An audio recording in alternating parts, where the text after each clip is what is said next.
our desired level on that? Leave it like this. It's just microphone level here. This is what's in the control. Yeah, I know, low one. Our desired. Yeah.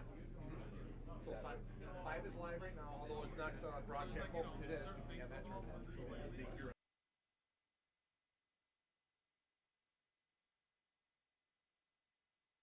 this, and it's picking up all the ambient noise around, and then you just gotta remember to turn on the mics for A, B, C, and D. Yeah.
That's better. Much better.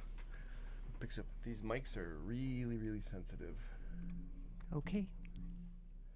Can you hear yourself? Yes, I can. Okay. Are you too loud? So, who do we have here for first event? Welcome to the 2026 Kettle Moraine Curling Club's Men's Invitational Bonspiel final event for first event. We have, it's actually D. Anderson, even though he goes by Anderstone. Okay, and versus Brown from, they call it Statesman, but we got, it's half from Madison and half from Appleton. So, I played against the Brown team, my first game in this tournament, and took them to the 8th end, but they beat us, sadly. Otherwise, I'd probably be right there playing right now. So I think that's what every curling skip says. Yes. They had some very impressive games through the tournament. In their last game, they had the opposing team was sitting up really nice, and they came with peel weight and just cleared everything out. So.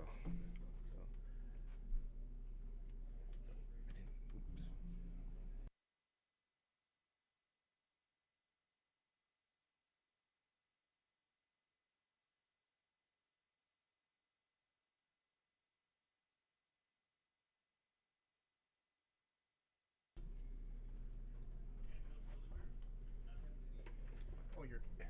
But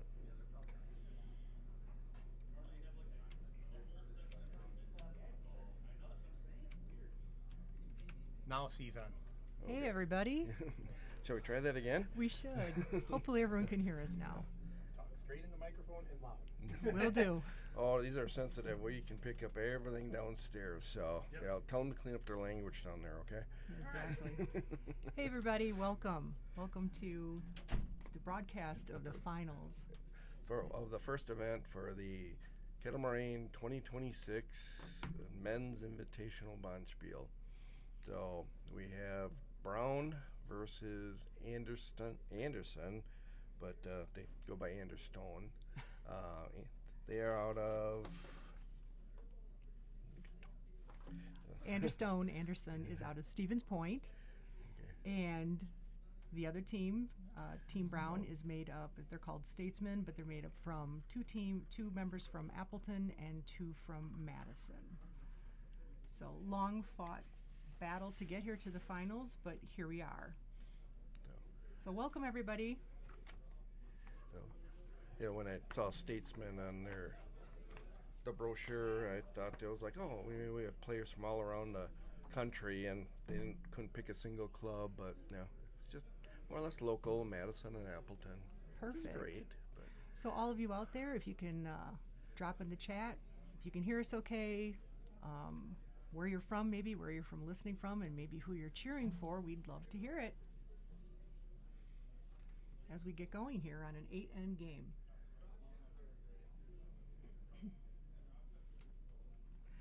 So real quick, let's go through the lineup for the Team Anderson from Stevens Point.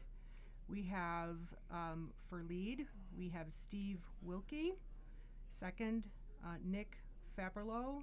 Third, Matt Davis. And skip is Doug Anderson, again from Stevens Point. I chatted with them, and they're very excited to be here. This is kind of a relatively new team put together. However, Doug has made it to the finals twice before, albeit from 2008 and 2003. So he's very excited to make it back to the finals. And on the Statesman team, which is Dave Brown's team, we have throwing lead rocks but skipping, we have Dave Brown. We have second as Kurt Johnson. Third is Jeremy Rode.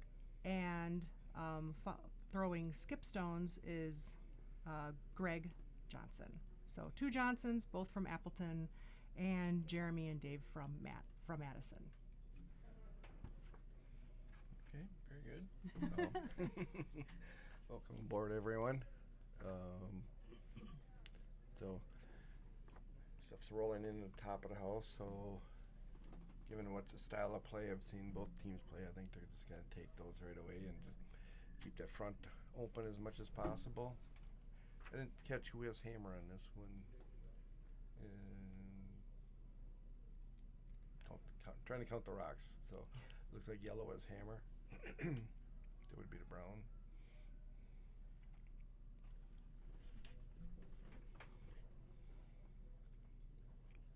Looking forward to an exciting finals here. Two very good teams, great ice, and just came off the ice from their semis, so they should have a good feel for the ice.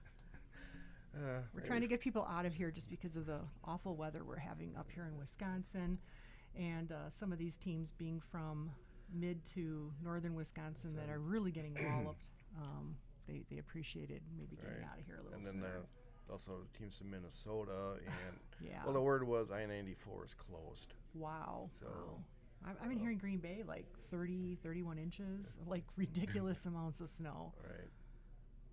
I guess in the forecast for the rest of today and tomorrow for that. But the guys from Twin Cities are saying take an alternate route, drive to Iowa, and then go up. So just so to get home today, I would hope. Yeah. Well, I do know some of the teams are staying overnight just because they don't want to travel in this, which is probably the smart thing to do, right? Who wants to travel in this? But right here at Kettleman Curling Club, we're getting just a ton of rain. So anyway, so tried pulling in something, and I think he was trying to pull behind the two yellows, but didn't curl up enough on them. But I'm guessing now Brown's gonna go for a hit and roll and try to tuck behind, but kind of over curled on him and lost the shooter. So I'll be providing a little bit of background for new folks out there who maybe aren't as familiar with curling, just to let you know a little bit about the specifics of the game. We're curling on what's called a sheet of ice, and that sheet is 150 feet long.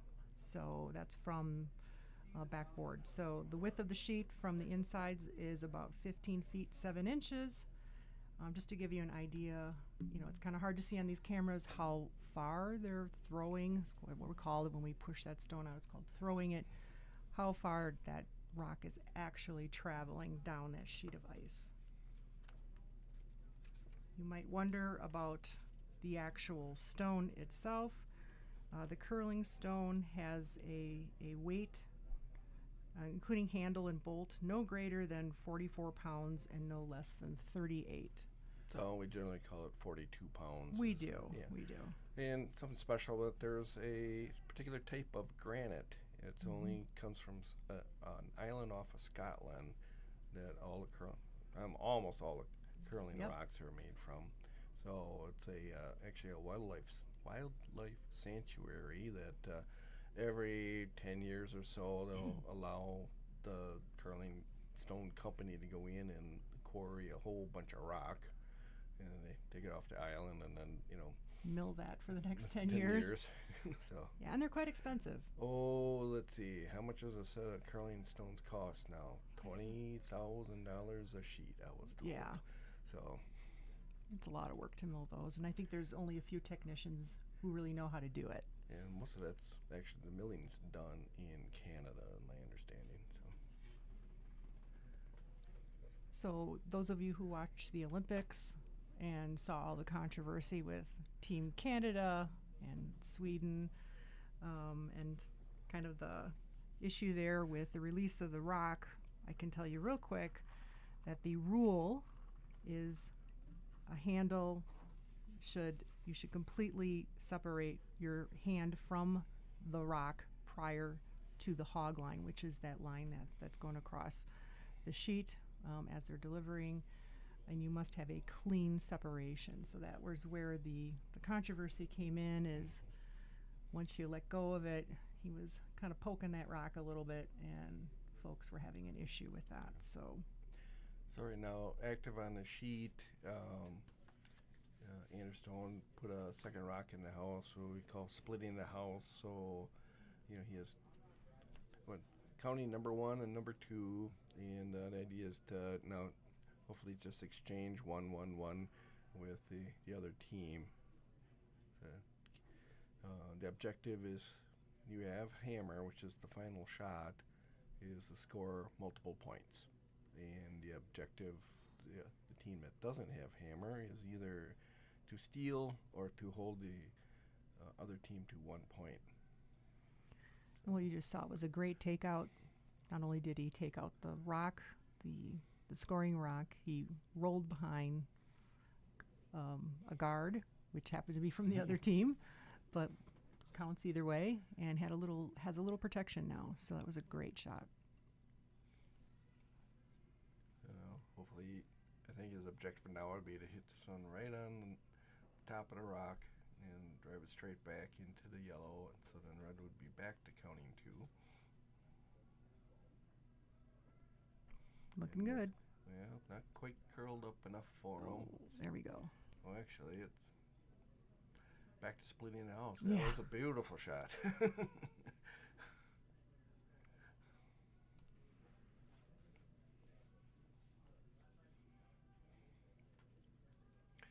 But opportunity for who's shooting on the brown team to kind of hit on the inside of that, the one that's by the broom, which is around the 8 foot. Hit on the inside and roll over and either roll on top of the other red one, or if he comes with really heavy weight, he probably can drive both out. But he just hit it just right, and I've seen him do it, so wouldn't be surprised if he comes with heavy weight and takes them both out. So scoring at the completion of the end, which is when all the rocks have been thrown, the team scores 1 point for each of its own stones located in or touching the house, which is that center button, that are closer to the tee, the very center, than any stone of the opposition. Okay, so they didn't do what I was expecting them to do. He went lightweight, and he still wanted to hit on the inside of that red rock, which it didn't curl up enough for him, but I think he was looking to roll under cover of his yellow rock, and they have an open take for the other red one on his second shot. These are skip rocks now, so The skip being the last 2 for each team. right.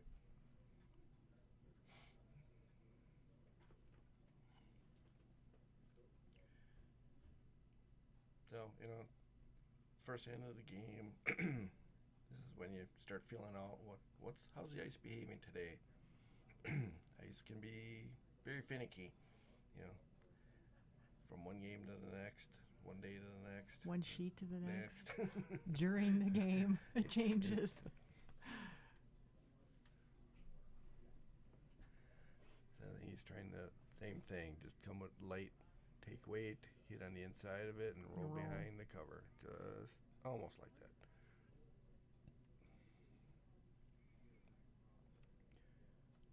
Okay, now an opportunity for a double. And how would they do that, Donna? You wouldn't? What's that? Yes, and Yeah. well, what do they need to do to get the double, Donna? For the new people out there. Well, you can't hit it straight on. No, actually, straight on is your ideal. Well, I'd hit it a little bit to the inside, but yeah, you're straight on. If you hit it too much on the inside, then you miss the back Well, one. because they're off center like that, you can hit straight on and blow both of them out. Right, So, and then the shooter yeah. will sit right in front of where the top red one is. Yeah, so it was an unfortunate roll to kind of give him that opportunity to do that relatively easy. So at that point, And then, see pardon the what- pun, see you what look like a happens. rock star. Yeah. Hey, boom, there you Just go. like that. Okay. So now, yellow is currently sitting 2, but the scoring ones, which we call the shot rock, is wide open, and so Anderson is just gonna take that, hit on the nose, or hit it somewhere so that he stays in the house. And I'll count that yellow one on top. And this is a great move for Brown because they are forcing them to do this because they have the other one counting on top. So mission accomplished for Brown, keeping the other team to 1 when they have hammer. But they got to make the shot first. Yep. If it over curls, they could be giving up 2. And it's curling a a ton. lot. Oh. Okay. Yeah. That's when you're learning the sheet. It's like, how much broom do you need to give it? So that was probably gonna call it a 3-point swing. Absolutely. Hey, everybody out there who's watching, feel free to go out and share this stream out to your Facebook, share it to your friends and family who might be interested in watching this game on a very blustery, snowy day in Wisconsin. But we welcome more viewers, so go ahead and do that. That was probably gonna call it a 3-point swing. Hey, everybody out there who's watching, feel free to go out and share this stream out to your Facebook, share it to your friends and family who might be interested in watching this.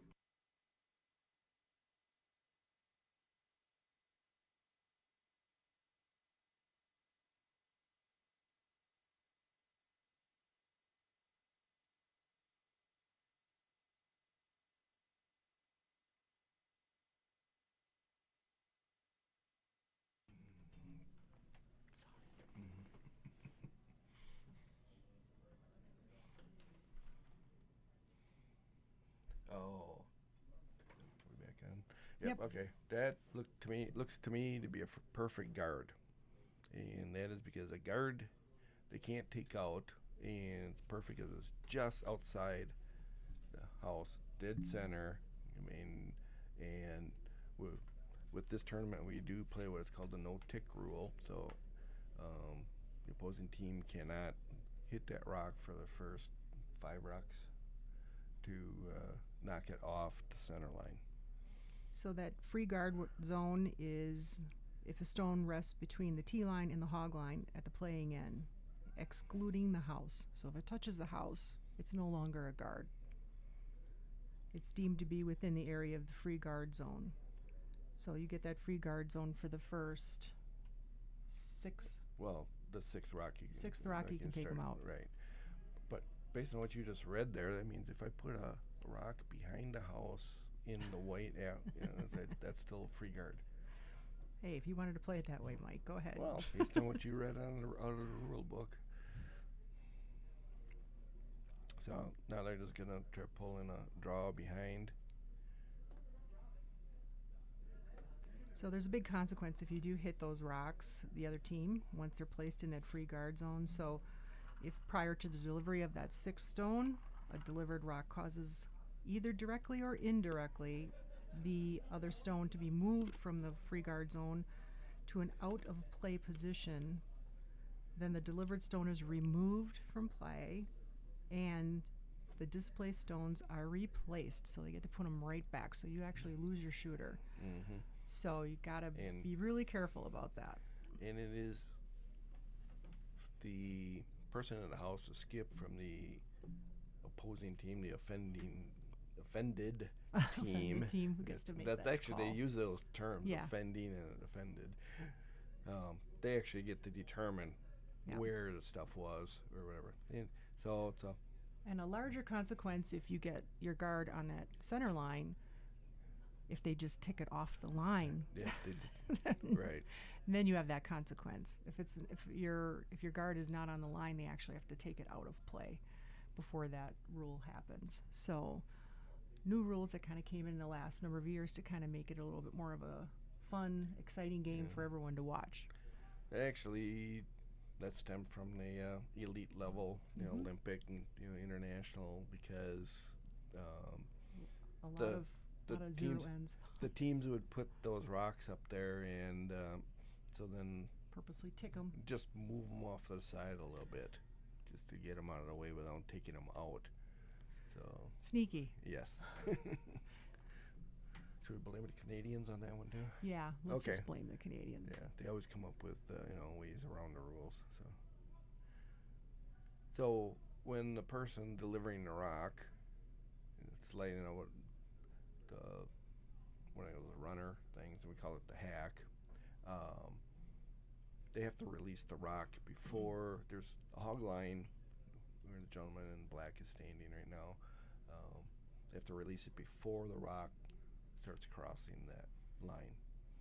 So, and then to be in play has to go all the way across the hog line on the The far other end. side, yep. Where it's taken out.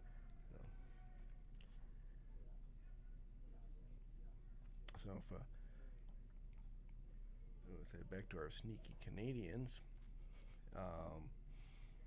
they force implementation of that rule of having to release the rock before the near hog line, because they would literally slide out of the hack, go all the way down the sheet, and just almost drop the rock Yeah. in the house. So Again, it's at delivery, so a stone must be clearly released from the hand before it reaches the hog line at the delivery end.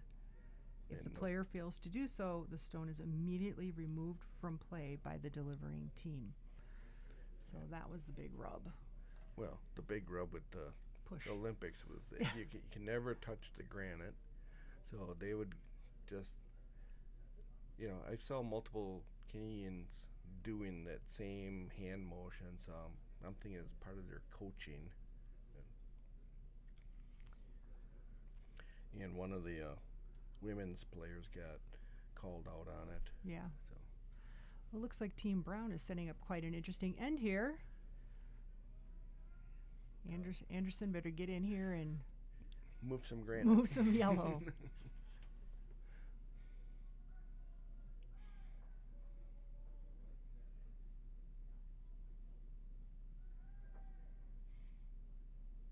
And that's not going to do it for him, I don't think. Better than I thought it would. Okay. A That was gonna twofer. work. Anytime That was your gonna rock work. can take out two, Yes, that's a good day. a double. It's a good shot. But I thought it was going to overcurl for him at the end and only get the top Yep. one. So.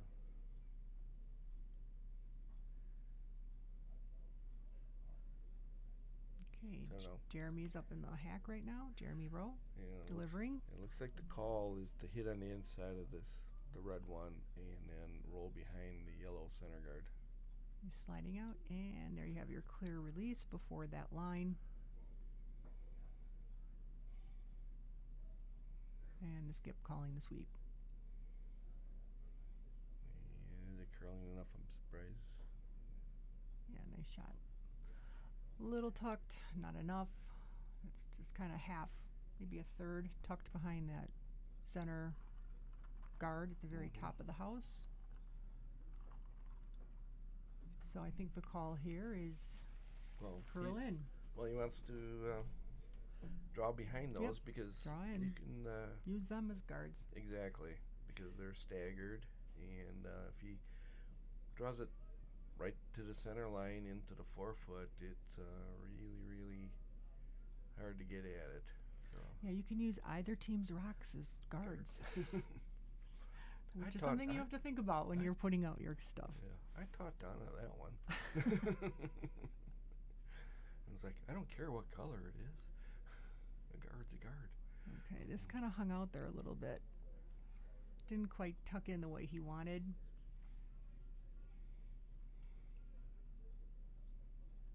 The center of the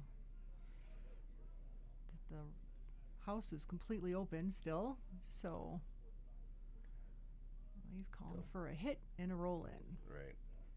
Which So is, wants to take out that red, make it all yellow in the house. yeah.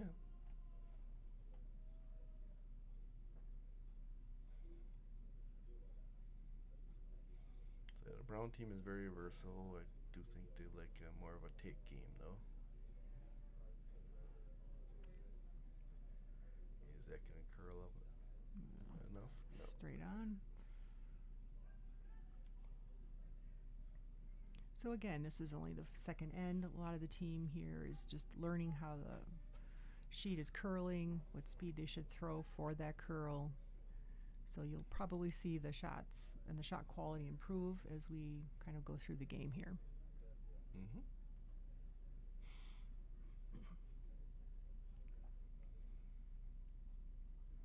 So I think he's calling for the same thing, to hit and roll behind the two yellows, which put him in a very good spot. He doesn't have to come with a ton of weight. Personally, I like a more lighter take weight. That way, It's going to roll out here, I think. Yep. so that didn't curl up on him.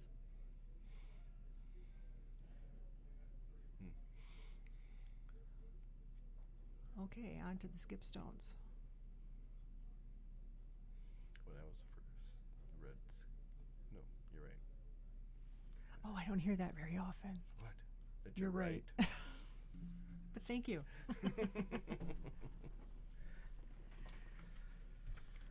All right, real quickly, just to announce what we have in our other events here at Kettle. In the second event, we have Laws versus P. Muller. In the third event, we have Friend versus, what is it? Freund, I Freund think. versus Townsend. And fourth event, we have Bromberg versus Ledbetter. And in the fifth event, which we lovingly call the Lame Duck event, we have Flanagan versus C. Anderson. Very good. I took my notes. Yes. All right. I'm guessing he's just going to try drawing behind. Drawing again, yeah. Got to figure out what draw weight is, what tee weight is, and then how much is he going to curl with that. So be able to position the broom appropriately. Got a nice one coming in here. If he ticks Nice one. Look at this. just around A little the more, a little guard. more. A little light, but You would have liked it to top of the 4-foot. yep. Now, Still open. Still Well, available. yes, you're looking to come around it.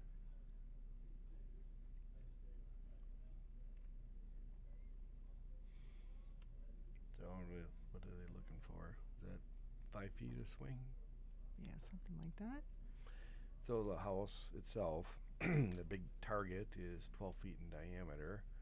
So the line that bisects it vertically, what we're looking at it, is called the center line. The one that bisects it horizontally is the T line. Okay. So we're measuring, and then the congruent circles, which is in this case a red. The lettering in it is the 8-foot circle, and then towards the center you can see a green circle just where underneath the word ale or above lager. So again, the objective is to get as close as possible. Yeah, you want to land right in the center there. And that's good enough to be called at this point shot rock, Right. which is the rock that is closest to the center, which is red right now. So strategy is to take that out, because if the ended here, red would score 1, even though yellow has 2, possibly 3 rocks on the target. Doesn't matter. It's whoever is closest to the button, the center of Right. that target. Which is right where the T line and the center line cross. And That's then correct. you see the little circle there, that's a 1-foot diameter circle. So I missed that one earlier. And this is Brown's last shot.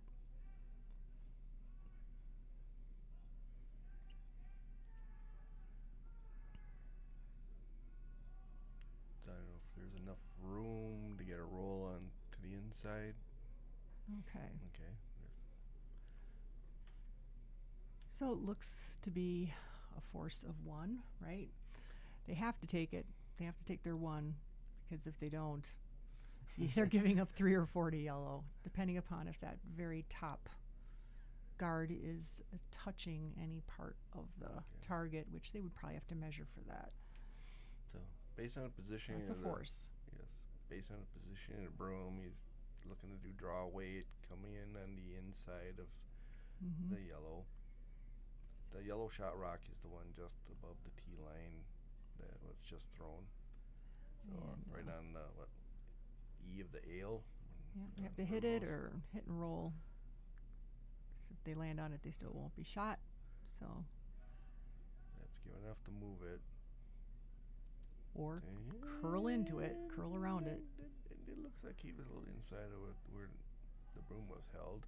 Oh, it's Which- curling like crazy. And to me, it looks like it's going to crash Yeah, on the it top is. yellow. Oh, So, all right. not It's a score a of great 3 start. for yellow. It's an unfortunate throw there. It looked like he threw it either just a little bit light or a little bit inside, and it crashed up on the guard, which is, now you see the importance of your guards. Mm-hmm. You got to create some traffic out there. Right.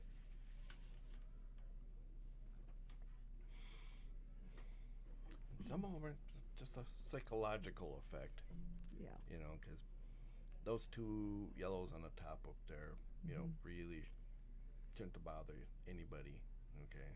Because, you know, oh, I can draw inside of that anytime, right? That's what you should be thinking as a skip. Yeah. It's early in the game, lots of game to play, lots of opportunity for Anderson to come back. So, Anderson fans out there, don't give up. We're only in the third end now. But there's another Anderson playing if they want to watch that one instead. Which is, if you're on a live stream. Anderstone. Yeah.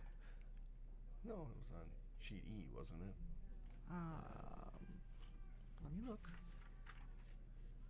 Yes, C. Anderson is on in the lame duck, and that's on our sheet E.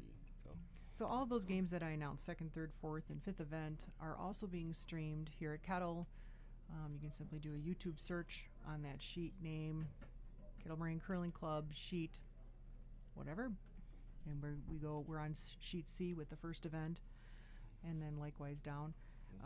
You can see those games as well if you want to switch between them or see what's happening. But most people here are fans of the game they're tuning into. So one particular team, but you know. Yeah. I'm just saying if there's, you know, I have no idea if these Andersons are related in any certain way, sort of way, but yeah. Yeah. I did not do that research. So.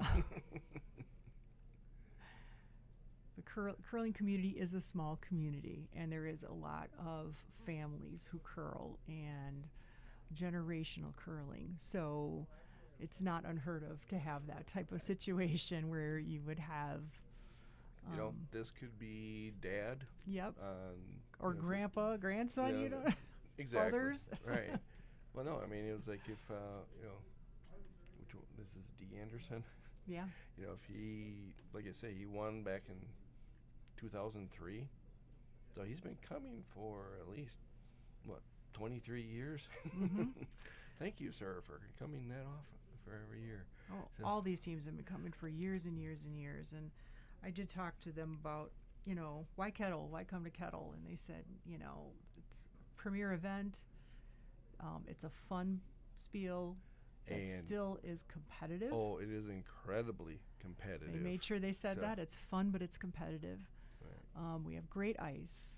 We have just great food and a great atmosphere. So if you haven't been to Kettle, we encourage you to come on out, look for a bonspiel. This is one of the last ones we'll have for the year, but we're already planning next year. So we have any and all flavors of competition. And, well, just one note, it was like, so it would not be surprising if the other Anderson would be his son. Okay. Not surprising. Because there are some father-son team, you know, just families that Well, come. my daughter curls. Yeah. And Not- speaking not of which, in this event. no. A big shout out and happy birthday to Joanna Seaboth today. Did we say what number? Or, no. We could say 25, a Okay. quarter century. It's a big one. Man, I remember when she was just a little kid. She came to learn to curl when Jeff and I, my husband and I, stepped into this curling club to check it out. And I have video of her, one of her first times on the ice, and she was all of about 9 years old, getting her instruction. And then she went on to win back-to-back club women's national championships. So it's pretty exciting that you can start that way and quickly escalate and elevate to a highly competitive And curl. So Joanna. and curled with curled? your daughter, Yes, I was saying high school. Nicole. They won state. State high school. What's it, 2016, I think? Yes. So they were on the And- same team, and Joanna Yeah. was only lead on that team. And my daughter was Skip. Yes. And It was a they actually. great win. My daughter, her club team was in the U.S. Women's Nationals last spring as well as Mhm. Joanna's. Yeah. And they played against each other. Yeah, that in was the- awkward, but yeah. fun. In the semifinal, and Nicole had a nice take that just over curled just a hair that caused the shot to miss. And It's a game of inches, yes. right? Sometimes And, millimeters. so Joanna's team won that and one. got to go back and go Defend. for the gold medal, and they got it. So and Nicole's team got the bronze. So. Yeah. But sitting in the front row, I was like, ah.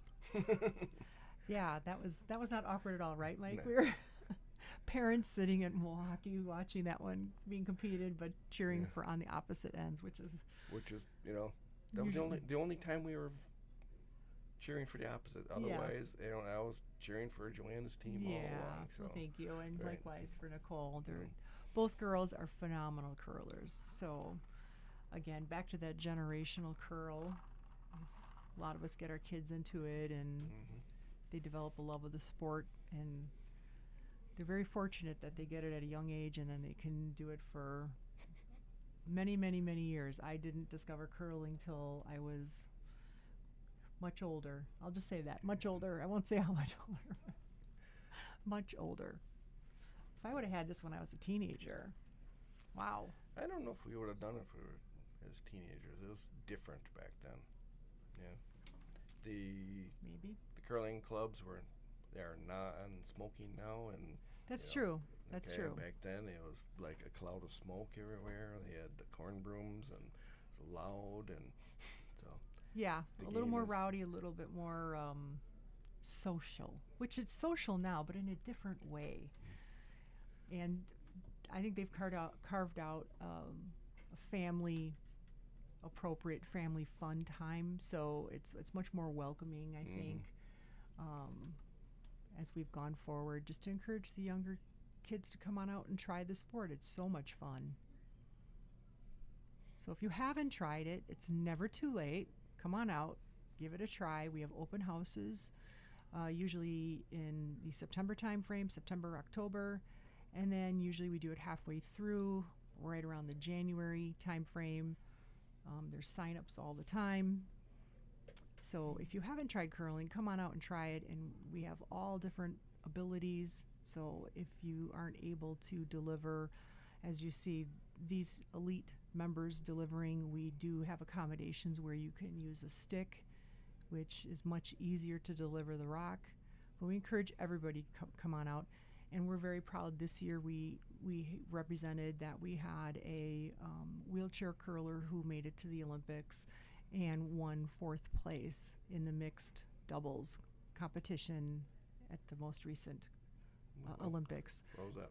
Last week Yes. before? Yeah. So, So all abilities, everyone is welcome. So please come on out and try it. We'd love to have you. Or likewise, if you have a company where you want to do an outing, we do those as well, where we put together a nice little team building experience for you and your team. Come on out and try curling. So lots of opportunities to come on out and hang at the curling club and be a part of the action. so anyway, back to the game for a moment. Back to the here. game. What So- game? What do we do? Oh yeah, we're supposed to be talking about the game, Donna. Oh, yeah, Okay, well, yeah.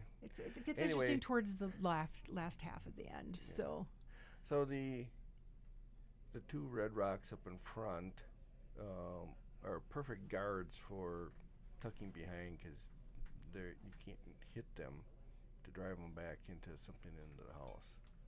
Okay, so Brown almost completely buried the one on to the right behind. Okay, and then Anderson, almost buried it completely again, coming in from the other direction. So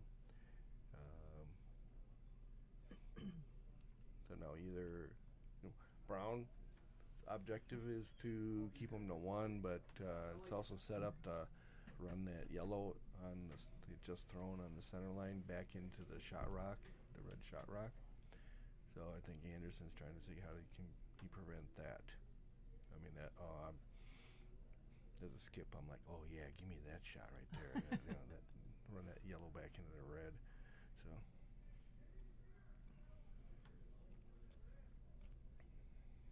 I think he's trying to do a takeout here, get rid of some of those guards. Just a heavy draw weed, it seems to me. Yeah, hit and roll in. And roll There we you go. Very nice.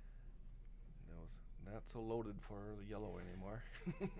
Yeah, so you That might was say, well why done. why do that? Because it was loaded up for yellow to hit their own yellow and roll on top of the red and then have lots of protection. So this is a game of chess. It's always thinking about what the other team is going to do and making a plan for that. Right, a couple moves ahead. Yeah.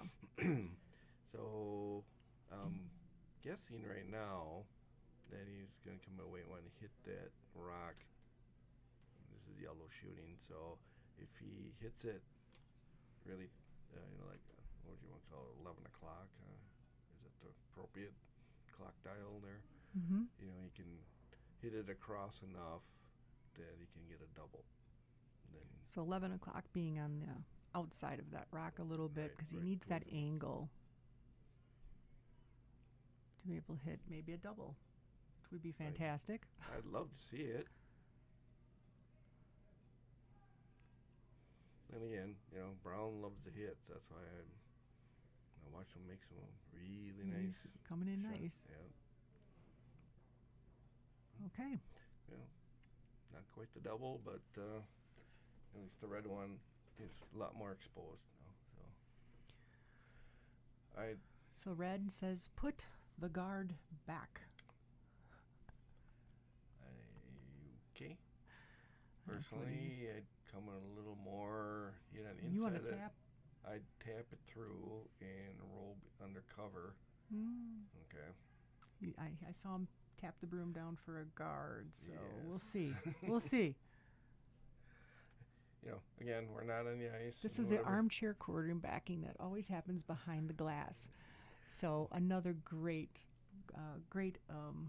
fun at the curling club is to come and watch your favorite teams and have these kind of conversations. And I was like, this is what I would do. But, our job right now is trying okay, we see their hand motion, broom motion. It's like, Mhm. okay, what are they actually calling? So, And this does look like guard weight. and when he taps it down in front, that usually indicates that's where he wants the rock to end up. Yep.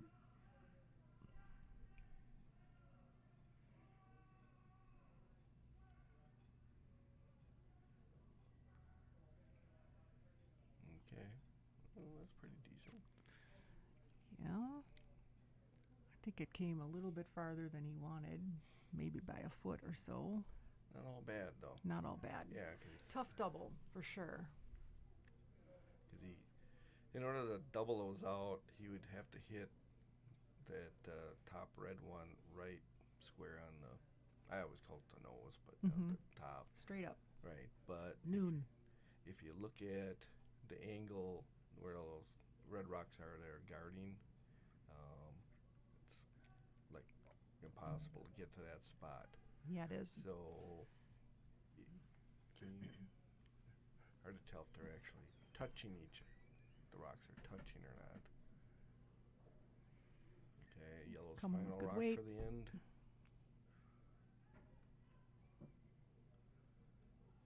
So if it hangs wide, he'll It get hangs just wide. one. Okay. All right. So it looks like a scoring opportunity for red.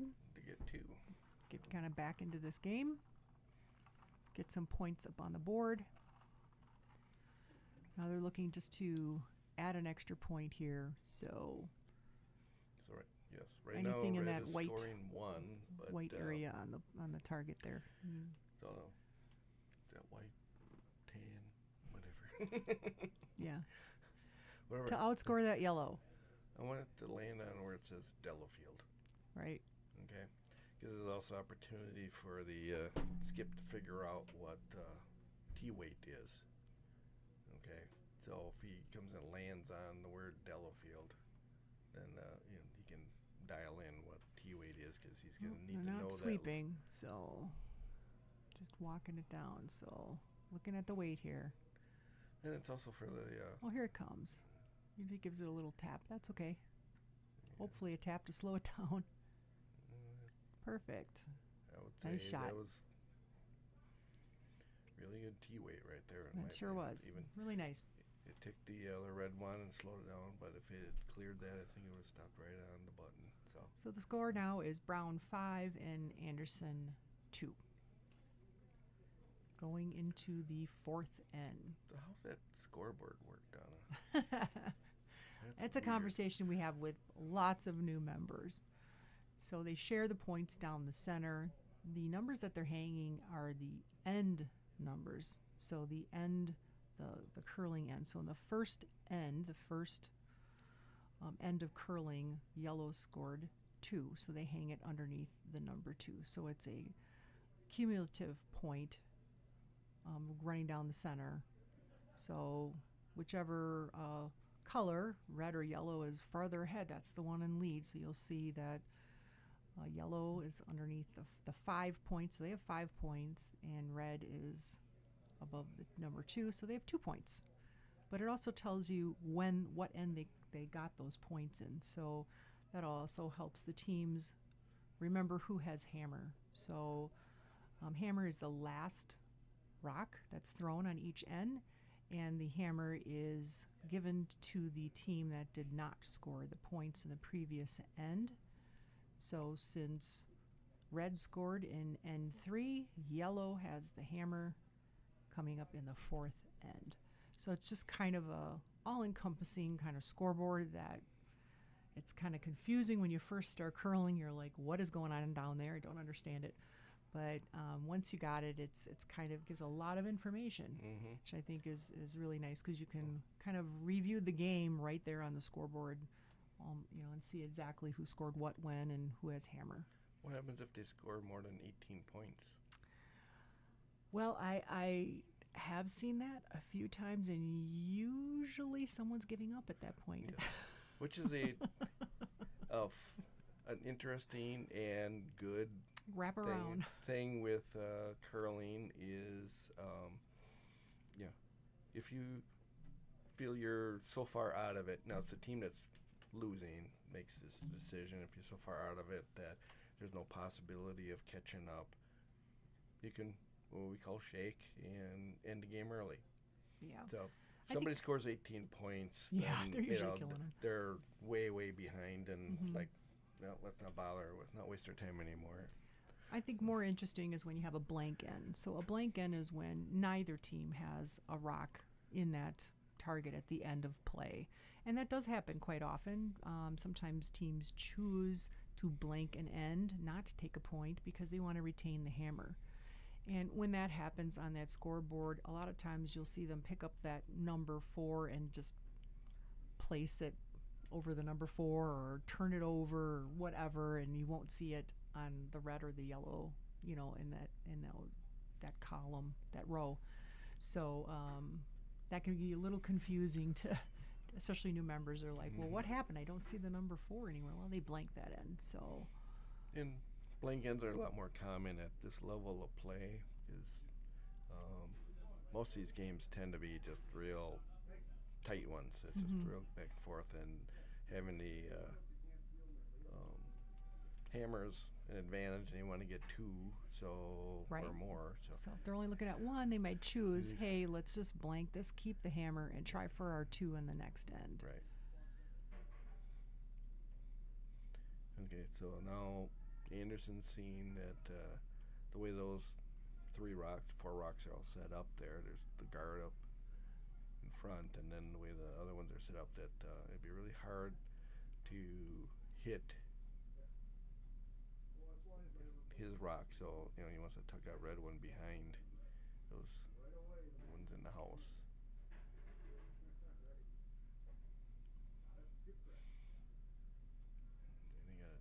And where the sweepers come in, and they got to figure out what the weight is. Quite a light on that one.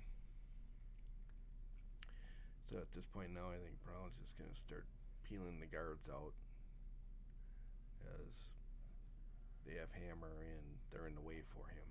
So.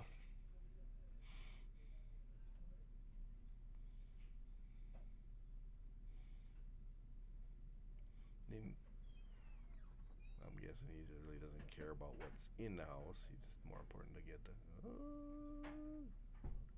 You know, this is an interesting miss. Yeah.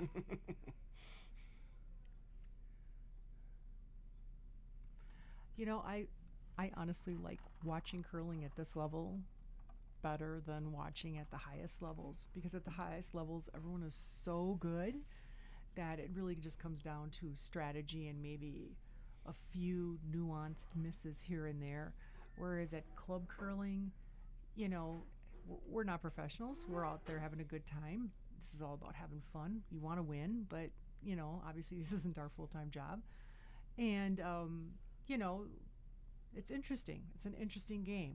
Things sometimes, you know, when I'm calling a game and I'm skipping, it's like, well, the shot isn't going to turn out the way I wanted, so what's my option B, C, and D as it's coming down for me to be able to call a sweep differently or set up something differently for the next shot. So ever-changing, ever-evolving game at the club level, and it can be a fun watch for everybody.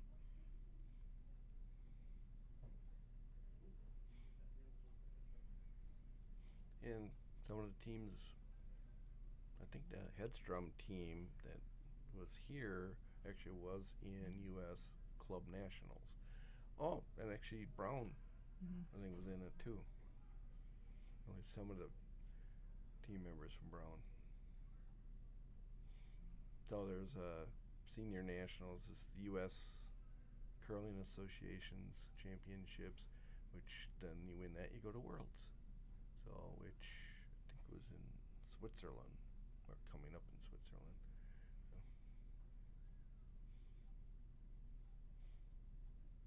So Hedstrom was competing in it, but other team from Twin Cities won it. It was far below. Multi-time winning. Yeah. Those guys were impressive. Oh, yeah.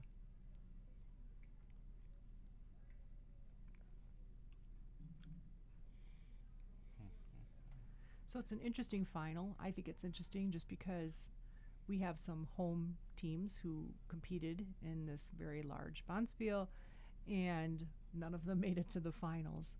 So when people say, hey, home ice advantage, I don't know if I believe that at this level. Everyone's curling really, really well, and the ice is always good and consistent and held to the highest standards.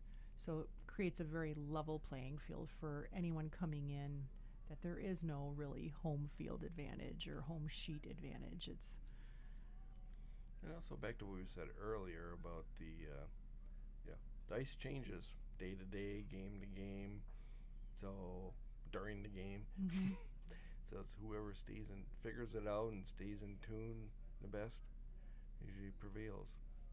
Yeah, so at club level, it's like, okay, which team makes the fewer mistakes? Yeah. Everybody's going to be making mistakes here. So Red just threw kind of I call it a guard plus. It's a guard, but it counts. It's in the house. I think the quote unquote technical term is blocker. Blocker, right? He's trying to make it harder for the Team Brown to kind of come around that other side. So create some traffic up front. So the objective, they haven't been doing it much in this game yet, is get stuff into the 4-foot. So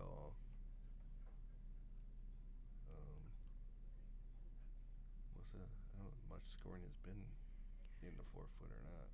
Well, we haven't talked about that too, of the strategy of when you have hammer, where you're putting your rocks versus when you don't. So if you don't have the hammer, you want to put a lot up front to kind of prevent the hammer team from having an open shot into the button at the very end. So a lot up front, create some traffic up there, make it difficult. And if you have hammer, you want to keep that as open as possible while you're playing your end. Maybe put some things on the side, tuck them that way, but kind of clear that out so that you have that last shot opportunity to kind of get in there.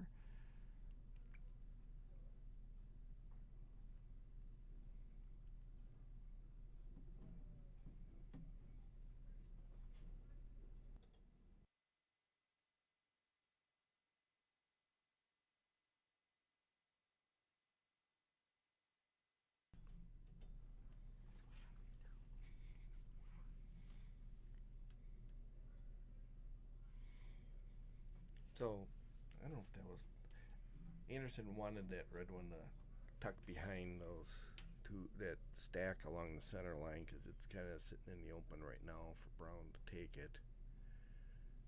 Yeah.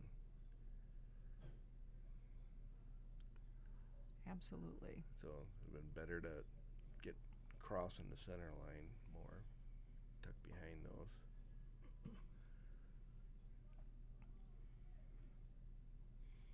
So as I'm trying to figure out, yeah, everybody has hand signals for the kind of weight they want. He's saying, take this, take it. So when putting your hand, it's like a Hand to the chest. yeah. Well, no, I'm thinking the baseball third line coach or whatever, you know. Hit it straight on, but it's needs hanging to out curl. there, A lot of speed, so he's going to hit and roll off. Oh, and he'll take his own. which isn't all bad for him that he unfortunately hit that one, but came back into the middle and became shot. But wide open, so Anderson should hit and try to roll behind the cover.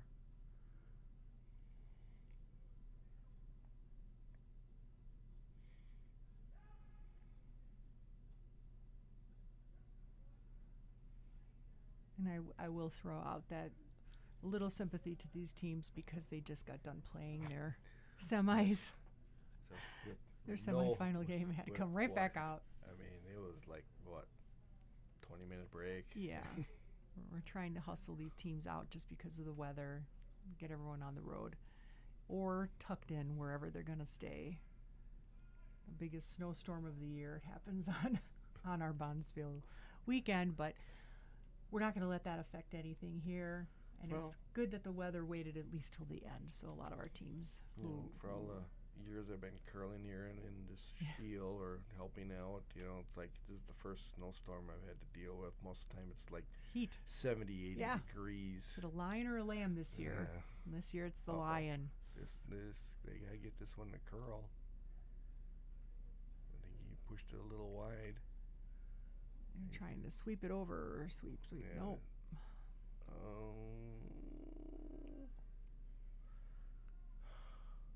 Let's see. It's hard for us to tell which. Okay, the shot rock right now is Red. red on the, depending on what your perspective you're looking at, on the left side, right? Right by the Correct. ale.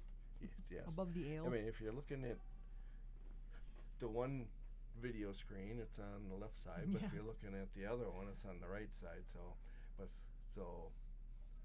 Brown's gonna look to take the shot rock out.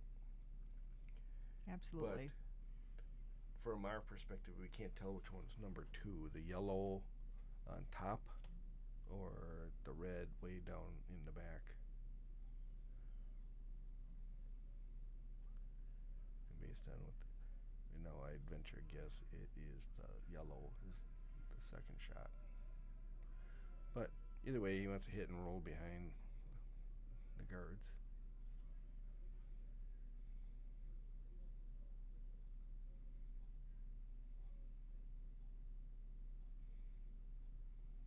Is it curling up?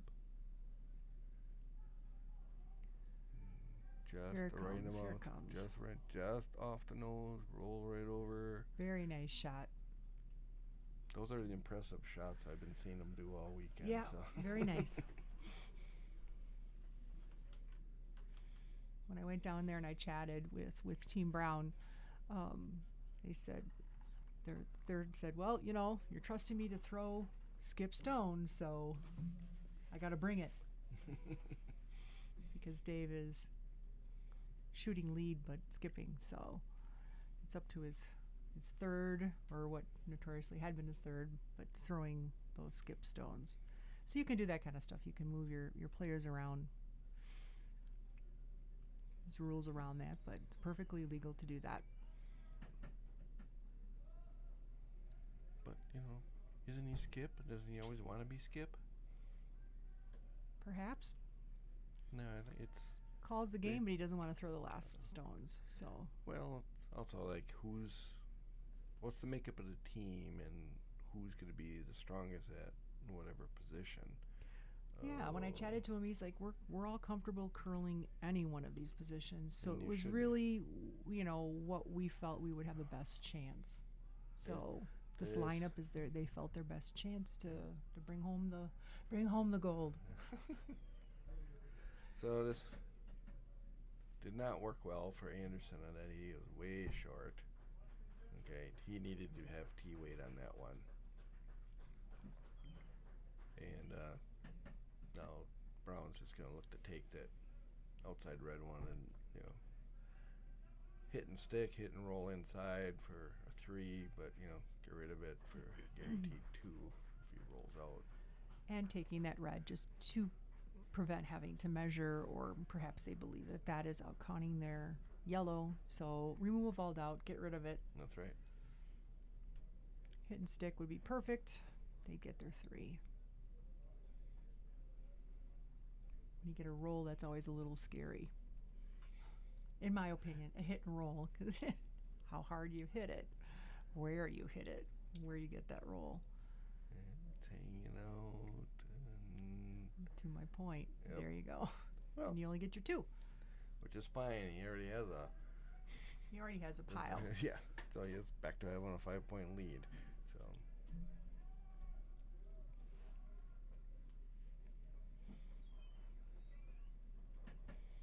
Yeah, this is where the fatigue of the weekend starts taking its toll too. So. Yep.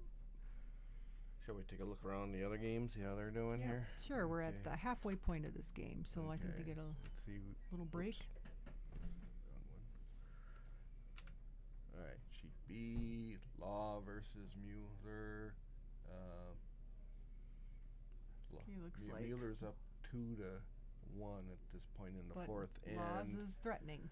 so, okay. Very competitive. We're on C, D, Townsend versus Freund. Looks like Freund is up here and threatening, but Well, they got a 4-point lead, and then Townsend came back with 2, so they're up. Freund is up 4-2 at this point. So.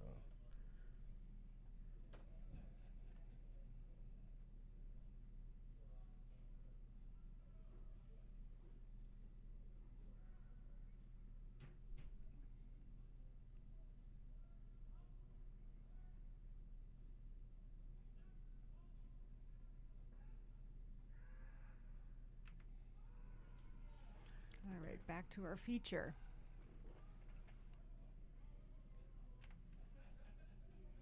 Lame duck. So all looks like pretty competitive. What about sheet A? Here we are. Yeah, Very competitive on all sheets. What we would kind of hope to see, tight games across the board. Actually, our feature game here is the one that, there's actually any real difference on some sort of lead. How's that? Every other game is like 1 or 2 point leads for whatever team. So.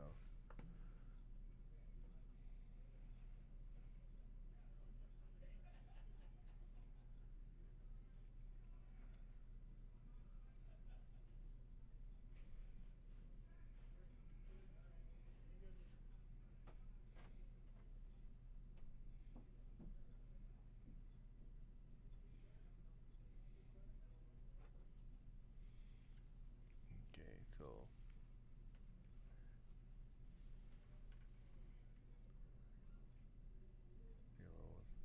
Brown's gonna take that red rock out in the back of the house. Personally, I think he would want it to hit and stick, but not going to. It's gonna over curl. Hopefully stick around, but not with that weight. And when you throw with that kind of weight, you gotta be very precise where Yes, you you hit do. stuff. That's why you and I are more fans of the finesse takeout, Yes. control takeout, Yes. which just means throwing it with a little less weight so you get the pop, and if it tends to roll, you still kind of have a chance to stick in the house. But when you come with a lot of weight, which the advantage is you usually can control line a little bit better. That comes with risk, because if you don't get the line, you're most definitely hitting and rolling out if you don't hit it straight on. So. And the other one about those heavy takes, right? So if you watch any YouTube videos or whatever, the most impressive curling shots are always somebody throwing, Pounds super away, peel weight of sort and blowing up the house and running 4 or 5 rocks out, and it's like, that's always cool, but for the everyday takeout, you don't need that kind of weight. You don't need that. No. And we don't throw hundreds of rocks like the pros do, so we don't have that kind of precision. Well, some guys like to think they do. Yeah. I've seen that.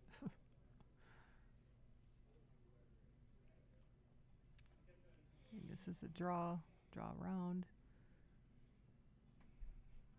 Very nice. Great placement right behind that guard, that red guard. We have Team Anderson calling for follow that down, but he's coming from the other side.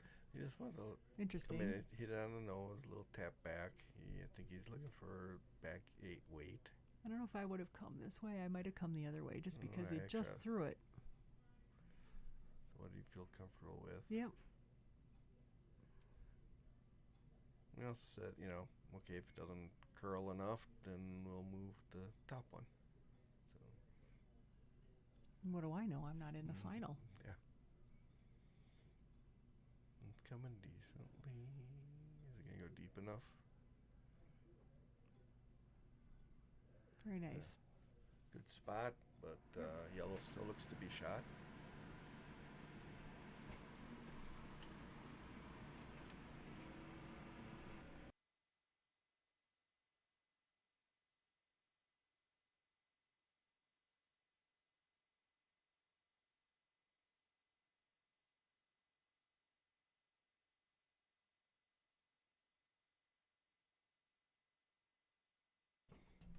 Sorry about that. We had a piece of equipment kind of flare up on us. It'll create a bunch of noise. Okay, just took off that center guard. Get rid of it. Tired of curling around it. Take it off. It's early enough in the end here. Who took it off? Yellow did. So sometimes I wonder about that. I mean, it's like, yellow does not have hammer. Mm-hmm. So, you're going to peel the guards out for the other team. I think they were scared about the tap back, right? Mm-hmm. You hit that center guard back.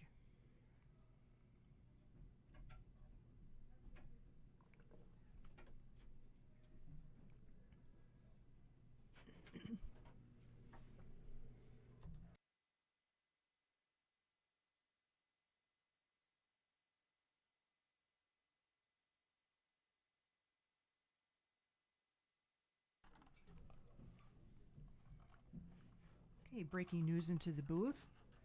In the lame duck event, 5th event, we have C. Anderson, who won that event. So for anyone else out there who is keeping track or score. If you're Anderson fans of any sort, just the name, So the cachet. At least one Anderson. One. Yep, bringing home some gold hardware. There you go, and then there'll be inspiration for this Anderson team to make a dramatic comeback. Yep. Which can be done. I've seen it happen many times. I've been victim to it many times.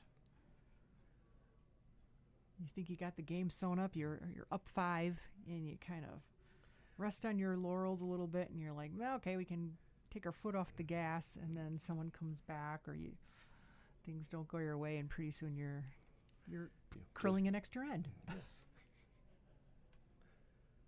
Without hammer. With well, if they came back, I'd have hammer. Yeah. So, but that just puts more pressure on the skip.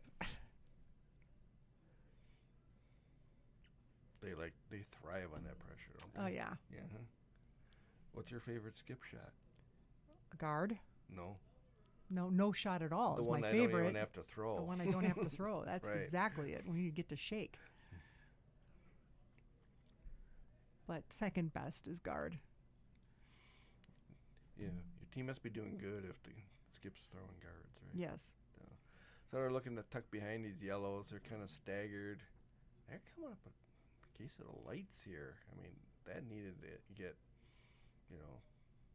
to the 8 foot at least, touch 4. Okay, so that's real interesting. We just had someone come into the booth and say, hey, they're done curling on one of our sheets. All right. That changes the ice. The ice now On can the other be- sheets. Yes. Yeah. So as teams start leaving the ice, it gets a little cooler out on the ice because there's less folks out there sweeping and breathing and all that other kind of stuff. And I have seen the ice slow down, right? All of a Yes. sudden it's heavy. It's like, oh my gosh, we have to throw just a tad bit more weight than we had been because now we're, there's only a couple of folks out here curling and it starts freezing up a little bit more. So, yeah, it's just so interesting, this game. So many different elements and different levels to consider as you're playing. And in this particular case there, a lot of the activity's been on the other side of the sheet. So, okay, now we're going to put something on, the left-hand side of the sheet. And Which hasn't been curled as there's much. So it hasn't Yeah. been swept, hasn't been there. So the humidity in the room starts giving a slight layer of frost on that side of the sheet. Because it hasn't been swept or Yeah, people haven't yeah, a been rock sweeping hasn't over been there running over on it. it. Right. Yep, absolutely. So a lot of times you'll see skips curl for the same side they have been curling on because they know it and they've been curling on it and they've seen the rock come down that side and they're more hesitant to come down the side they haven't because they just don't know how it's going to react over there. Yep. Sorry. Another Good. light. Another 2 light. Okay, well, we don't have we're kind of giving him an excuse on his last one, but, this No, one. that's okay. We do that here. Yeah, we can't get him off the hook on this time because, Sometimes you just don't believe what you're seeing. Yeah. And that's what I keep, sometimes when I talk to my team, it's like, it's not curling on this side. Well, that doesn't make sense. So let's just keep throwing it the same way. No, the sheet is telling us something. So we have to adjust for what's Right. happening. The ice you're playing on, not the one you think it should be, right? Or what it should be doing. The right? actual ice, not the, Well, Monday it did that. Well, yeah, Tuesday's a different day, so. That's when I mimic breaking my broom over my knee and say, I hate this game. But thought again, that- it makes it interesting. I thought that was what you do with your golf clubs. Well, exactly. This is golf on ice, in a way. Yeah, those dang Scots. The two most frustrating sports, both Yeah. invented by the Scots.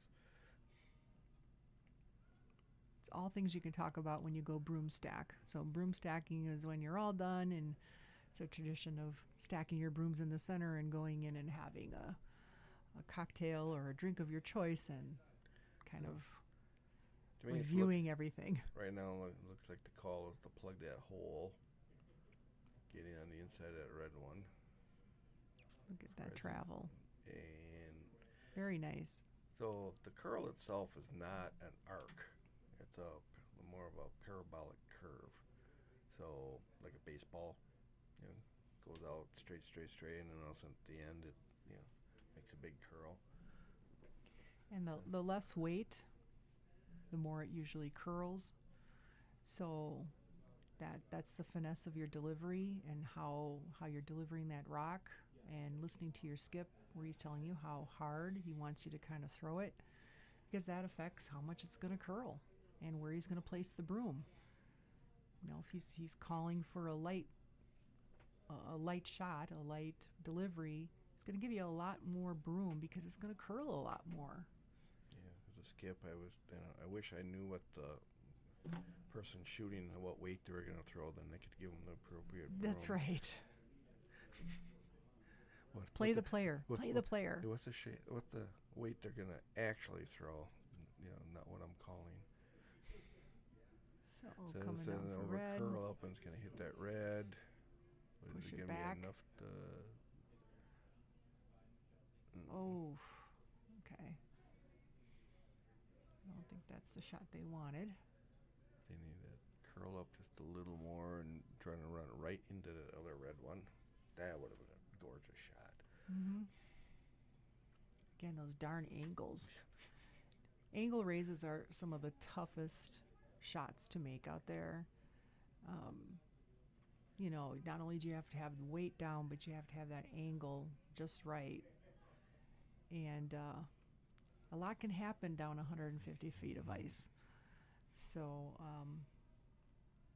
they're pretty shots when they're made, but they are difficult.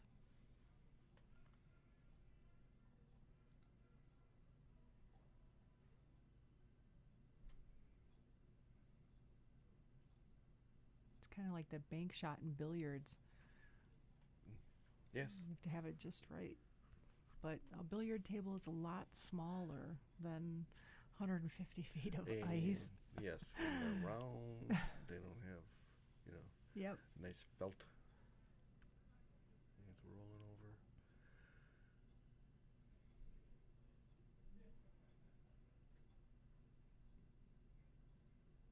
Okay, yellow's looking to put some more up front. Again, they do not have hammer.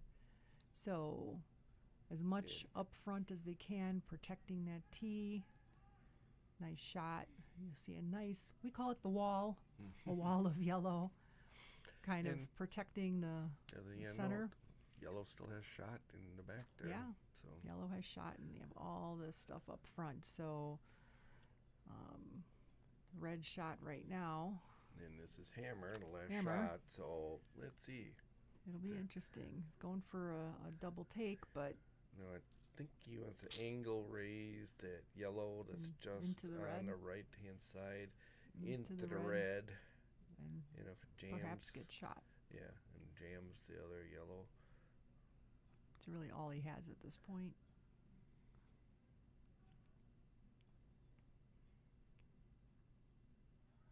Oh, it looks like Yeah, it's gonna over curling. curl on It's him. going past that one It might for the even be angle on he the- needs. Might even be on the guard. Nope, just got on the guard. Yeah, unfortunately.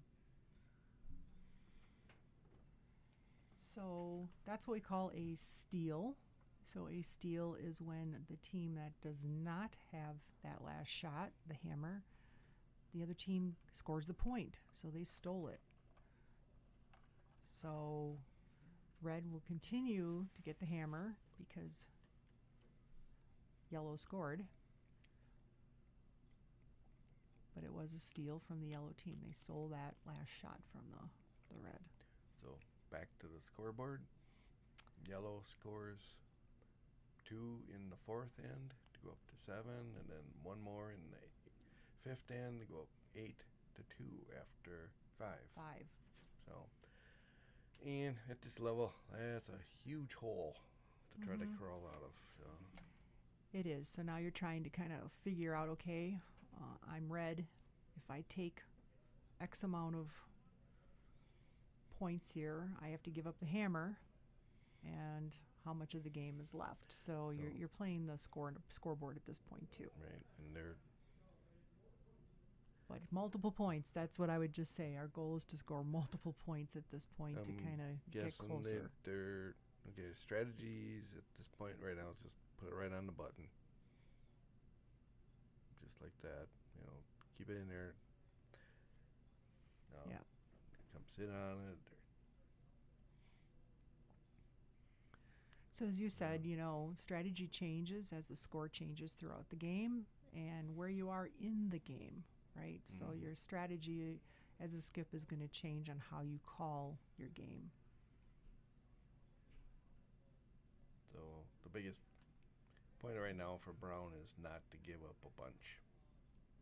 They can give up 1, give up 2. That's what we call protecting, right? Yeah. So you might say, well, why did he give him 1? Why do you do that? Well, one doesn't really matter. One would be a win if you gave up one. Who cares? You know, Well, with a- you're far enough ahead, and then Right. you get the hammer back. So that's what I tell my team when we're winning by a bunch. Who cares if I give them one or two? I don't care. I just don't want to give them 4 or 5. Don't relax. Don't Yes. Don't take the foot off the gas, right? But it's okay to give up one. And sometimes I protect to give them one because that's all I want them to have. Yes. So I start protecting their rock so that they get only one. So lots of interesting strategy. Lots of books on that. So if you are really into it, pick up a curling book. Meanwhile, over in the second event, after 5, the Mueller team is up 3-2 over Laws. Laws was the first event winner of the whole spiel last year. Oh, And okay. they come down from Ontario for this event annually. Welcome. So, yes. So one of 2 Canadian teams. You don't come have join us. You don't have the monopoly on winter weather. I was saying we had a very Wisconsin-y day. We had, rain, and then we're going to have ice, then we're going to have snow, and, we could cap it out with, I think we had a little sunshine yesterday sometime on Friday, so we're getting it all. Oh, come on. Wisconsin. Let's really rub it in. Donna, what was the temperature last Monday for a high temp? I think it was high 60s. Well, I was going to say 70 degrees. I think it was but 70. I don't know if it officially made it, but it's beautiful. Beautiful. It teased us with one day of just absolutely glorious weather. But the old saying is, if you don't like the weather in Wisconsin, just wait 10 minutes. So, again, on the other games, on the third event,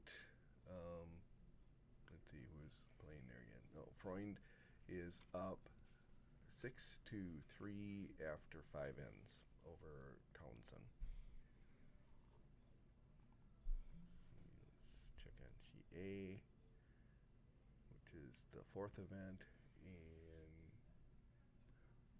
Bromberg is up 4-1 over Better. I can't pronounce that name. Sorry. Oh, yellow is just, Team Brown is pouring on the gas at this point. They're like piling it on. So as Mike had mentioned, this time of year is real interesting. You can get all sorts of different weather. A couple of years ago, guys were out there outside in shorts. It was 70 degrees and warm, which created a little bit of issue with, we had some humidity in the club and some frost up on our glass, things like that. So our club continuously is doing upgrades, and all the glass was replaced recently to kind of prevent that from happening. So we're continuously looking for ways to upgrade and make it a better experience for everybody. Yeah, speaking of that, so I played in the Spiel last year as well, and Friday was, thunderstorms are rolling in, the humidity was 100%, temperature was probably in the 70s, and because the ice itself is, what did they hold it at, 29 degrees, somewhere around that? And in the house, it's like 38? Yeah, 40. But 38, regardless, 39, but, 40, it's- somewhere in there. But it's when the ice also, there was so much frost Yeah. on the ice. Well, that we can't prevent. Yeah. So you kind of had to take out weight just to get a guard. It was so slow. It was slow because it was thick, heavy. But then overnight, the storms came through, the humidity dropped, the dehumidifiers did their job, and Saturday, the ice was great. So. And every once in a while we lose power here, so. Oh, yeah. Oh, forget. I know. I'm not going to jinx us. We got to finish these games first. Yeah, we do. Speaking of which, yellow's making a statement in this end as well. Red's saying not so fast, but yellow's I think, pouring on the pressure. Yeah.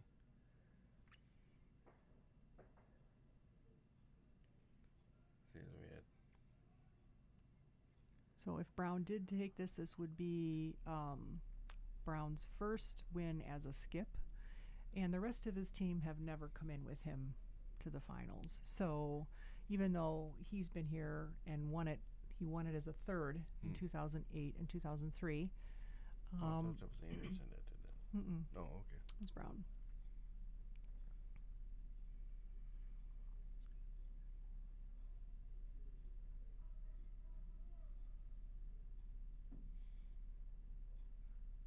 So he should be just putting something towards the center line, just inside the house. Take away the approach of the 4-foot. Maybe a little wider than just And the center line. Team Anderson is a new team too. They're relatively new put together. Was talking to him a little bit, and he said, he was looking to come into this spiel, and was sitting at a bar somewhere after another spiel in Wapaka or wherever it was, and asked somebody to curl, and the person next to him said he could, because the person who he asked was unavailable, and that's his lead. So fortuitous, puts together a game and comes into the finals. It's fantastic. So team I was on, the Skip, he's been coming here for years, but I get a call Friday morning that he's ill, fever, doctor says stay home, so you're staying home, so we got to sub this for him. And then the second, had a death in the family, so Oh boy. he played 2 games and had to leave, so more subs. So it was like I don't think we had the same team at any of our games, the same makeup. So That can be a challenge. yes, But we're all a big curling family here, so we have lots of people available to sub if anything like that happens. We have folks in the ready to jump in and be available so that your team can continue to compete. So, and it's not just about the competition too. You have great food, great camaraderie, wonderful friends to catch up with, lots of quarterbacking in the back. So how many people are behind this? I think it's a little lighter just because of the storm. Usually it's packed back there. Right. But maybe because the score is so skewed as well. So. I saw it early on, though, before we even got going. I was like, oh, boy, there's not a lot of people back there. There are a lot of people bailing early. So. Yeah, which is good. If it's rough out there, stay home. Be safe. Get home. Get home safely. Yeah. Well, I think a few of these teams, like I said, from out of town, they said they were going to stay, which makes us feel good as the hosting club. We want everybody to be safe out there.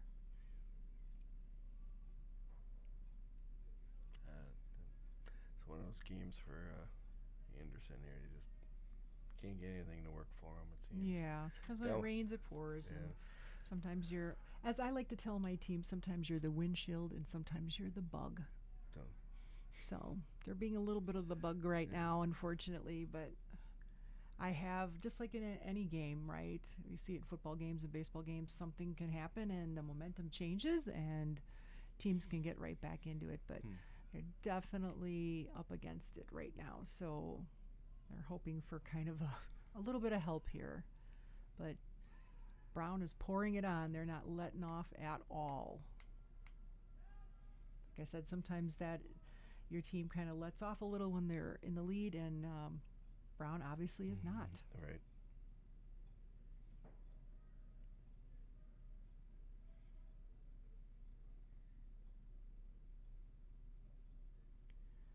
So you get a communication exchange here.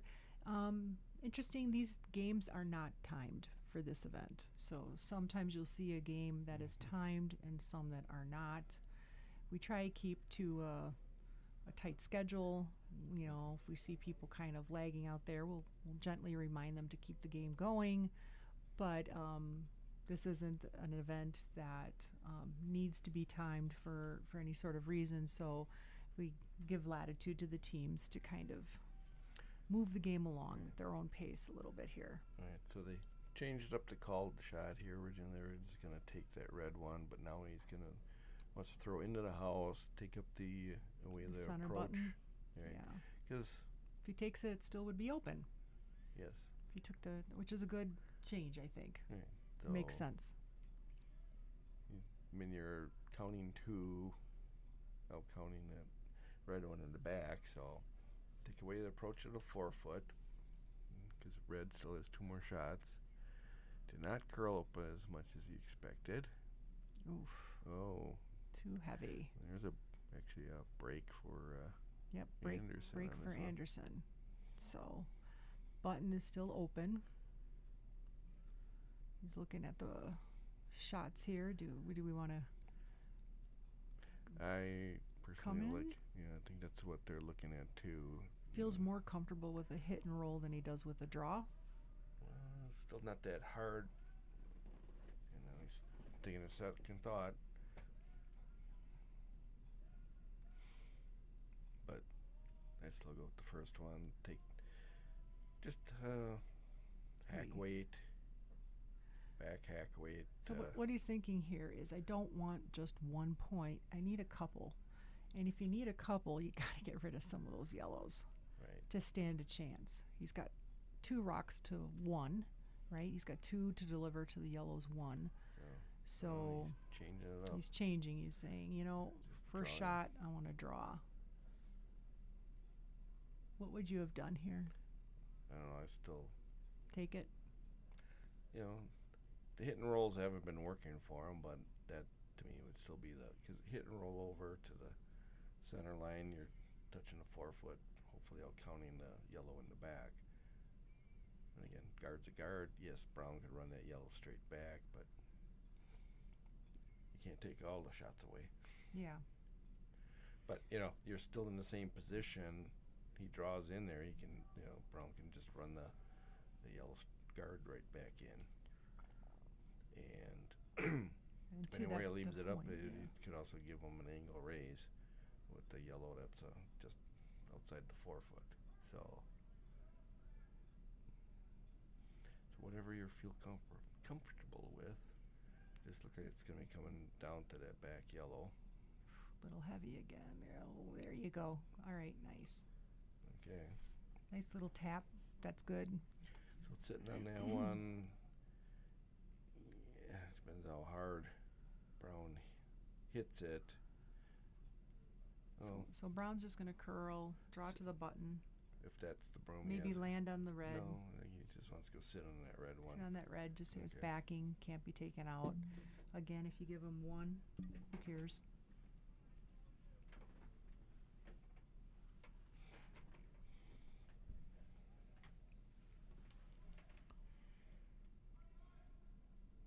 So how do you prevent them from scoring multiple?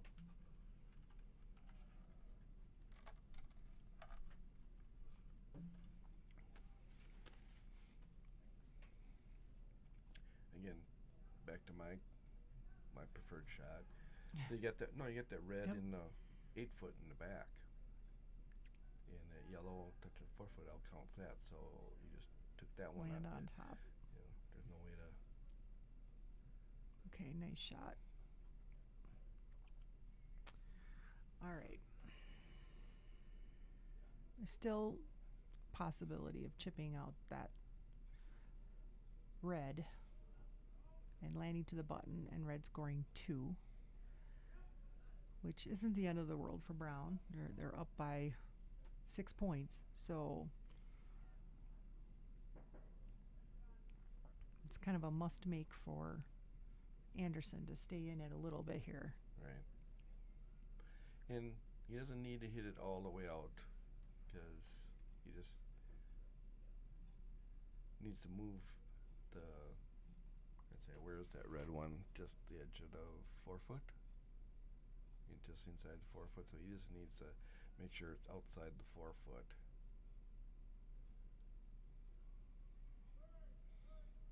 But given, is that too much ice is my question. I'm not on the sheet. I don't know the delivery. Depends on what weight he's going to throw. Right. I don't know what they're calling. So And he's calling for a hit, right? no, it's just a heavy draw, back 8, to get on the inside of that yellow, push it out, and then have the shooter roll into the 4-foot for 2.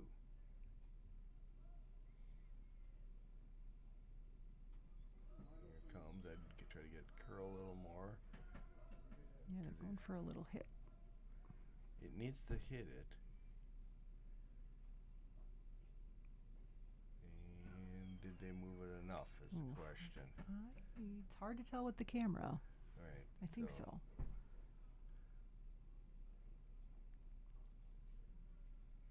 Well, they know for sure, so guess we'll find out when they hang the score.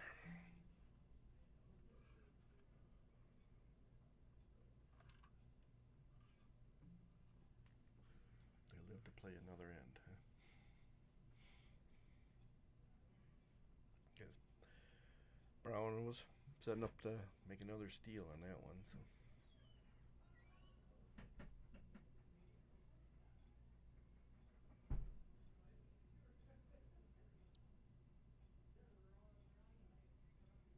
Meanwhile, on the second event, Law now is up 4-3 after 6. Very competitive. Mm-hmm. Third event, Foynd is up 6-4 over Townsend after 6.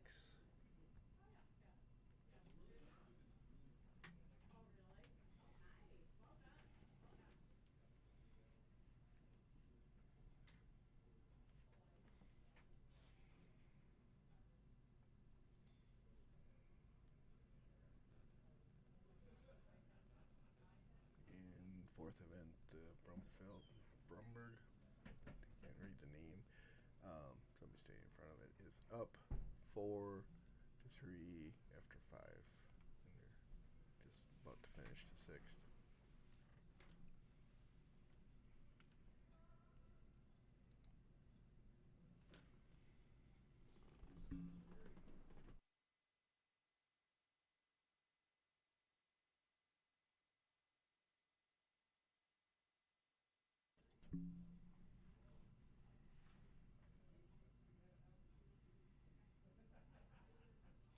So it was 2 for red on that last end.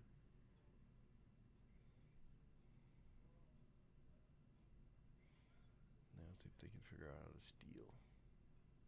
Because their back's against the wall. There's 2 ends to go. They don't have hammer.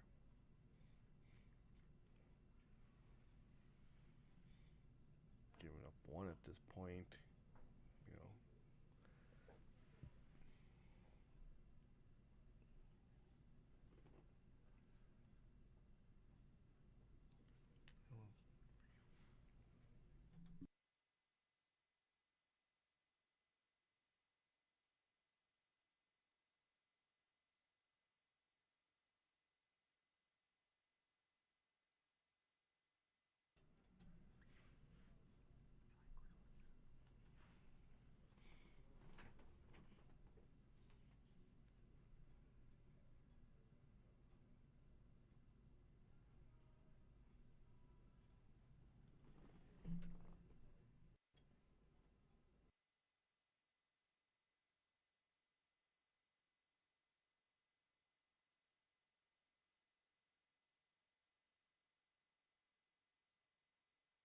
Down.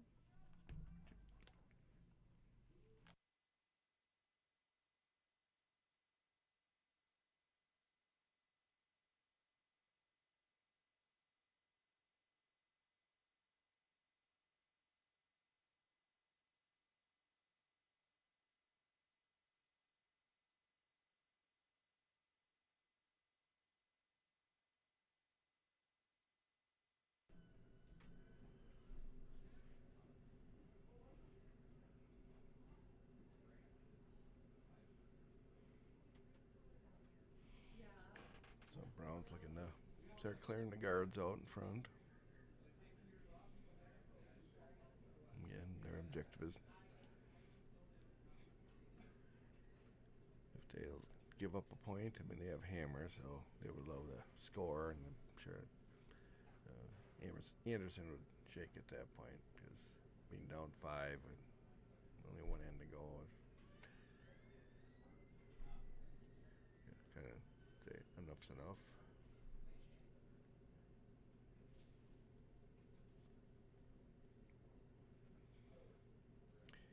They didn't accomplish what I think they're looking for. Still, Anderson Rock still hanging on the end. Just replaced the red guard with a yellow guard.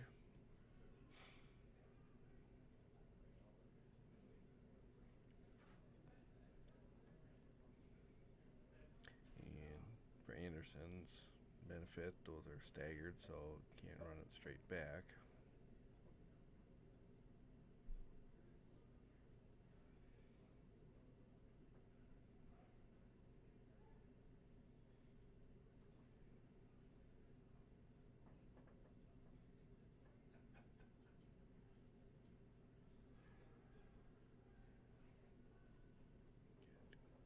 Get the curl just a little more. That's a great spot.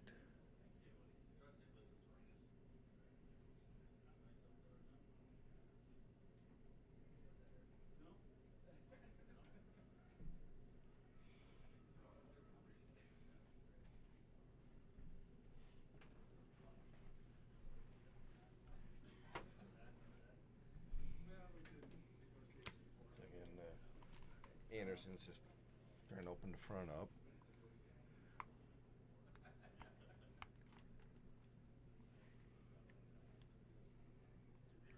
So got the these red ones off the center line now, but they should. Anderson coming with that guard back. Personally, I'd like it in the touching the 12 foot at least. Just an extra counter in there, right? Even though it's potential counter.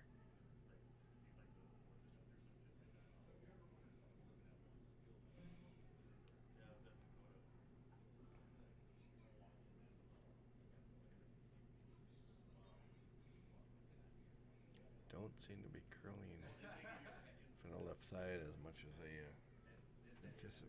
think it should be. Kind of like a nice port to shoot through for a take for that shot rock. Not quite shot, but that red rock. So, but the danger on that one is if he hits it off the nose too much on the broom side, there jam on the yellow on the right hand side.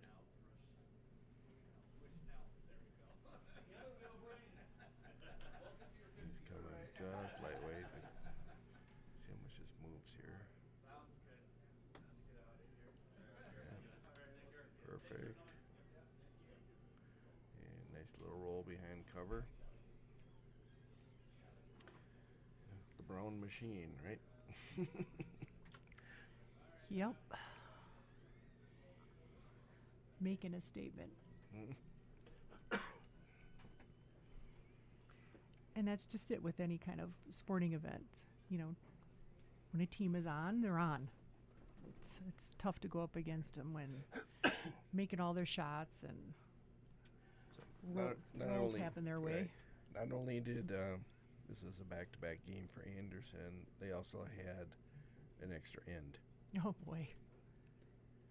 And I think Brown had a little bit of a. I think they shook early. Yeah, so they had a little bit of extra time to rest up, which sometimes is good, sometimes is bad. You just never know.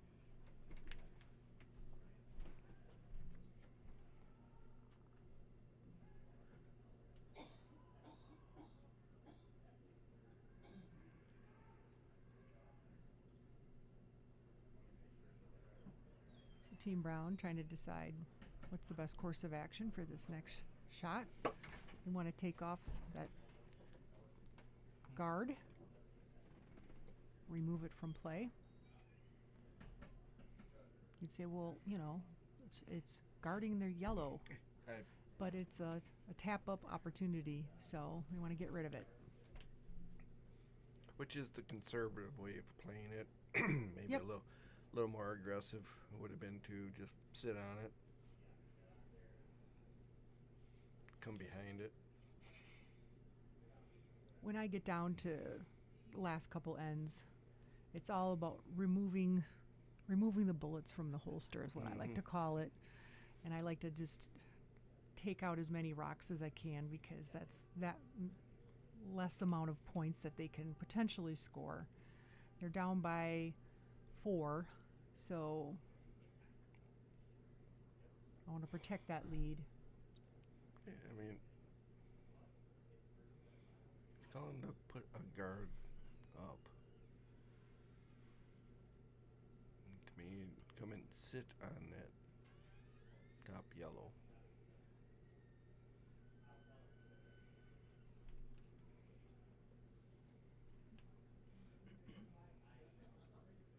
So, to me, that's a much better spot than. It looked like he was calling for a guard on the center line or in front of it.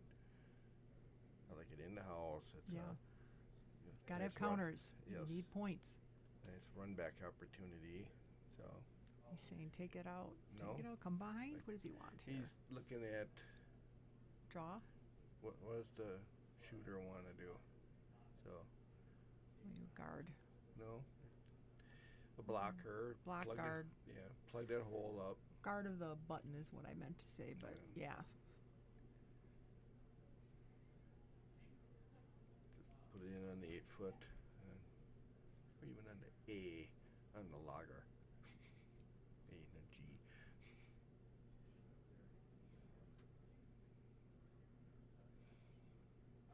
But this is definitely a case of, higher is better than deep. Top 12. It's better Coming in than deep or top.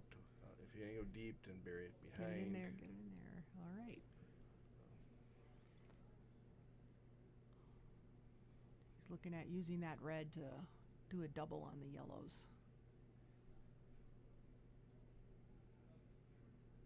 This is when you want to throw some weight. You're going to have to move a lot of granite, is what we call it. You move a lot of stone out there. You better be coming with some heavier weight. And because of that, you'll see the broom almost right on top of the stone. That's because he's going to be coming with some weight, so it's going to go straight. I'll give you an alternative option here. And I'm like, okay, red needs to score, right? What is he accomplishing if this works? I mean, he'll still be shot. If he can get the double, he'll still be outside the 8-foot. If he doesn't quite hit it quite right, yellow's still sitting 2, counting 2. So Here it comes. Let's see what happens here. It's just got 50% of that equation. Right. Didn't I just say that? Yep. I guess the alternative would have been that the Well, yellow. that's because he threw it out. It was a little wide with that weight. Right. The alternative would have been to hit that yellow that's now behind the red one, and hit on the inside, roll behind. The other ones can utilize that cover because they're staggered.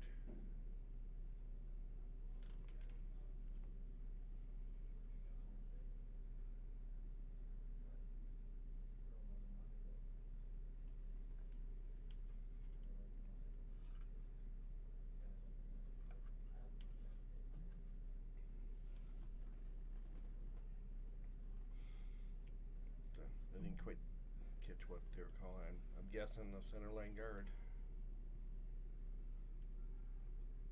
Or come into the 8-foot, just out counting the red one. Tap to yellow back. That works too. Never hurts to have a third counter, right?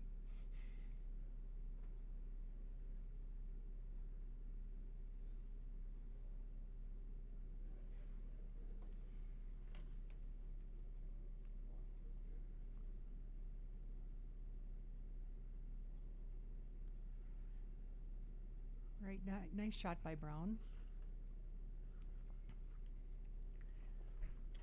So doesn't leave Anderson with many options. The hit that one on the nose. Yeah, the angle raise in there, draw. What he's calling for maybe is an angle raise of the red because that might be his only opportunity to potentially score 2. No. Yeah, I don't think it's there. I mean, can you get a triple?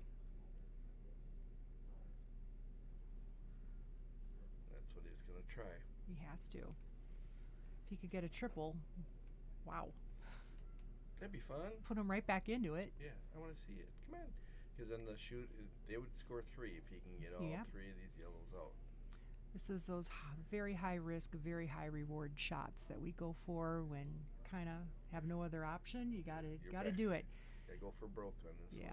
I see too many skips going with the conservative, and what does that get you if you just take your 1? You're still down 3 without the hammer. You got to go for the win. You got to do it. So. I don't know if that's going to have enough weight to move that much granite. And where does he need to hit it? Wow. Great try. But we have yellow scoring 1 right now with 1 more to go. Potential to score 2. That would pretty much put this out of reach for Anderson.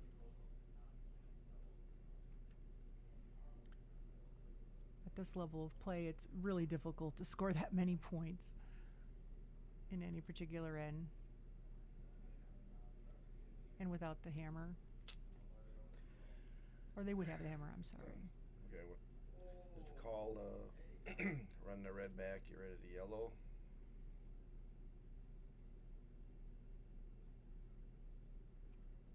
This looks like a draw. I just draw it for 2.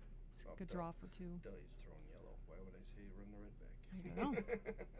Getting this room is really warm, Mike. I went outside.